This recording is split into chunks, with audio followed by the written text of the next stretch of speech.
E agora, gente, aqui no Ver Mais, o assunto é ansiedade. Você sofre com esse problema aí? Ele é considerado por muitos como o mal do século, né? A ansiedade atinge hoje em mais de 18 milhões de brasileiros, segundo o Ministério da Saúde. E só quem passa por isso pode dizer o quanto é ruim, né? O quanto é desafiador. E para falar sobre esse assunto, eu convidei duas pessoas que são experts aí, que é o Luiz Fernando e a Danusa, que são terapeutas. Boa tarde para vocês. Boa tarde. Obrigada pela presença aqui no Ver Mais. Gratidão pela oportunidade. Vem cá, então vocês dois trabalham com essa questão de transtornos mentais, né? Conta pra gente como é o trabalho de vocês. É um trabalho terapêutico, né? Onde a pessoa vem ao nosso espaço e traz as suas questões. Ela consegue colocar isso de forma mais ampla, porque no dia a dia às vezes não tem espaço para poder falar do como se sente, né? E também dentro desse espaço a gente tem essas conversas, técnicas de respiração, faz um processo de investigação, de autoconhecimento, onde ela vai pensar a gerenciar melhor as suas emoções, né? E junto a isso também o yoga ajuda muito nesse processo de lidar com a ansiedade. Dá pra gente dizer, então, que essa questão de tratar esses transtornos mentais, depressão, estresse, ansiedade, que a gente vê muito aí como, inclusive intitulado como o mal do século, né?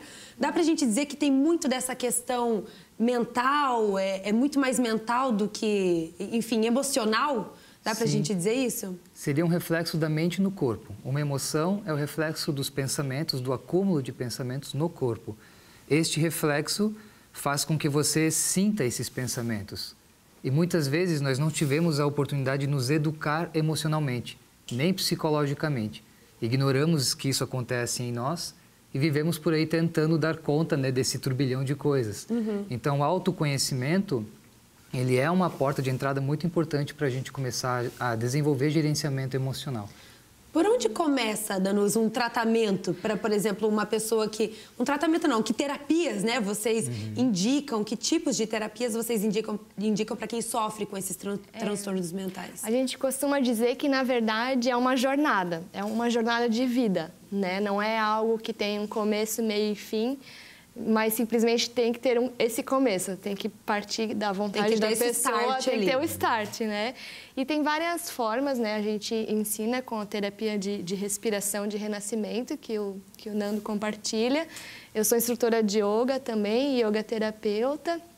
E a gente convida as pessoas também para imersões, né? Para que elas se retirem da cidade, do urbano, e a gente faz um mergulho numa pousada, numa chácara, em volta da natureza, onde ela consegue ir mais profundo na raiz, nas questões que ela está trazendo. Existe essa necessidade, às vezes, de você se retirar do ambiente urbano, do que você está acostumado, do trabalho, enfim, no dia a dia, para sair disso e entrar nesse novo contexto? Exatamente, para sair desse piloto automático, né? Porque a gente está sempre respondendo, sempre vivendo para fora, resolvendo atividades e sob pressão, né? E celular apitando aqui, telefone tocando. E então, quando você dá esse passo para trás, aí você consegue, sim, olhar com mais clareza o que realmente está acontecendo, de onde estão vindo esses pensamentos tão negativos, né? Que é uma tendência as pessoas terem esses pensamentos ou repetitivos ou são negativos, e isso acaba criando vários transtornos para você, inclusive no teu corpo físico, né? Essa questão dos pensamentos negativos tem muita influência na nossa vida, né? Na maneira como a gente leva a vida. Acho que a gente nem tem ideia do poder que tem o pensamento, tanto negativo quanto positivo, né? E como mudar isso, né? Como mudar esses pensamentos, como deixar apenas pensamentos positivos na nossa vida? Existe uma técnica? Vocês podem ensinar pra gente agora ao vivo alguma coisa para praticar dentro de casa, quem está assistindo a gente agora? Sim. Você pode primeiro começar a se orientar onde você coloca a sua mente, onde você está colocando o seu foco, que tipo de nutrição você está fazendo no aspecto mental. Isso é um primeiro passo. Que tipo de informação você está consumindo? E quando você está passando por uma crise de ansiedade, por exemplo, a primeira questão que você pode trazer, o primeiro dar-se conta, né, a se perceber, é na sua respiração. O corpo segue a mente e a mente segue a respiração. Então, quando a gente equilibra a respiração, a gente equilibra as ondas mentais e o corpo volta a se sentir relaxado. Qual seria uma maneira ideal para a gente respirar? Então, por exemplo, você inspira suave em 5 segundos, contando 1, 2, 3, 4, 5. retém o ar nos pulmões por 5 segundos, contando mentalmente, 1, 2, 3, 4, 5, no tempo dos segundos, claro, e depois você solta, controlando a respiração em 5, fica sem ar por 5 e volta de novo. 5, é uma respiração que faz um quadrado, né? 5, 5, 5, 5. Aí você fica nesse fluxo... Quantas vezes? Até você sentir que o corpo e que a mente deu uma acalmada.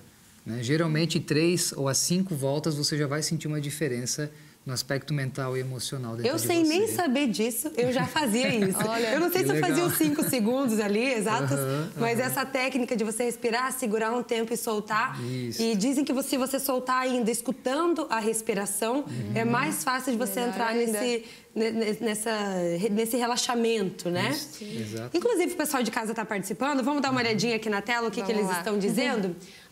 Uma pessoa anônima não quis mandar o nome e disse assim: eu não consigo parar de roer unhas, balanço as pernas frequentemente e não tenho paciência. Isso é ansiedade? O que eu tenho que fazer? O nosso corpo ele é muito sincero com a gente, né? É nítido de ver realmente, né? Vocês querem complementar o que ela pode fazer? São graus de ansiedade, mas a gente tem que compreender que a ansiedade é uma emoção e que ela está sendo estimulada por algumas crenças, por alguns medos. Né? Então, a investigação da ansiedade, ela é a portinha de entrada para você ir mais fundo nas questões psicológicas mesmo dentro de você. Então, procurar um terapeuta qualificado para te orientar nessa jornada de autoconhecimento é o melhor recurso a ser feito agora, né? Não um Dr. Google. O Dr. Google vai apontar para qualquer lugar, né? Mas alguém que está estudando, que está olhando para isso todos os dias, vai poder te orientar melhor. Claro, e é muito difícil a gente fazer um diagnóstico aqui apenas, né, com essas características, né? Mas, gente, muito obrigada pela presença de vocês aqui hoje. Já deu uma dica aí dessa técnica de respiração para a gente dar uma tranquilizada aí também. Muito obrigada, sucesso para vocês. Obrigada também. Um prazer compartilhar. Prazer é nosso.